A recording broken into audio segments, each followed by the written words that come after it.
ప్రజా సమస్యలపై నుంచి కాంగ్రెస్ ప్రభుత్వం పారిపోతుందని మాజీ మంత్రి బీఆర్ఎస్ నాయకులు జగదీష్ రెడ్డి అన్నారు.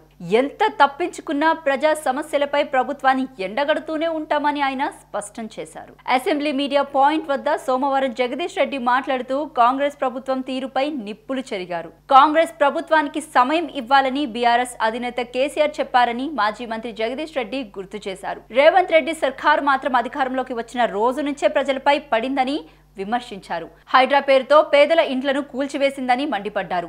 మూసీ సుందరీకరణ పేరుతో బడాబాబులకు దోచిపెట్టే కుట్రకు తెరతీసిందని ఆరోపించారు. లగచర్ల రైతులపై ప్రభుత్వ నిర్బంధం ఉపయోగిస్తుందని తెలిపారు. జైలులో ఉన్న లగచర్ల గిరిజన రైతులపై ప్రభుత్వం దుర్మార్గంగా వ్యవహరించిందని ఆగ్రహం వ్యక్తం చేశారు. గుండుపోటు వచ్చిన రైతుకు బేడీలు వేసి ఆసుపత్రికి తీసుకెళ్లారని అన్నారు. లగచర్ల ఘటనపై చర్చకు కోరితే ప్రభుత్వం పారిపోయిందని తెలిపారు.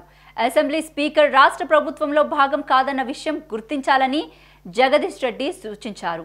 స్పీకర్ మనోర్ నొక్కుతున్నారని, తిట్లు తిట్టే వారికి అవకాశం కల్పిస్తున్నారని ధ్వజమెత్తారు. లగచర్ల రైతుల అంశాన్ని ప్రభుత్వం దృష్టికి తీసుకెళ్తామని తెలిపారు. రాష్ట్రంలో ధాన్యం ఉత్పత్తిపై ప్రభుత్వం కాకి లెక్కలు చెబుతుందని విమర్శించారు. కాంగ్రెస్ ప్రభుత్వం సమస్యలపై నుంచి పారిపోతుందని అన్నారు. ప్రజా సమస్యలపై ప్రభుత్వాన్ని ఎండగడుతూనే ఉంటామని స్పష్టం చేశారు.